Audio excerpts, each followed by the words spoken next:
Hello friends, welcome to our YouTube channel friends. In this video I am gonna tell you about how to fix keyboard issue in your Redmi smartphone. So let's start the video friends. If you are having any language problem, if you are unable to change the language, or if it is there a one hand mode problem, floating keyboard problem, or any problem you are having, so I will tell you step by step how you can solve this.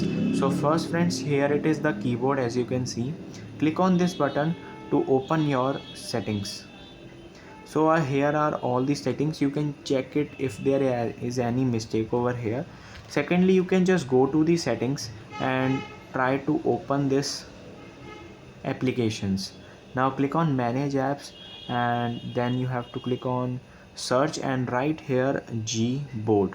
So here it is the Google keyboard that is installed. You have to click on storage and clear the cache, and now you have to give all the permissions. So in permission you have to access the microphone first and camera, and that's all.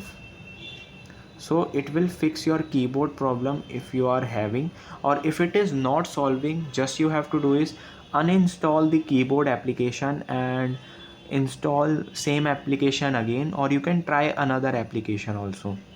I hope you like this video. If you like this video, then subscribe to our YouTube channel for more helpful tips and tricks videos. See you next time.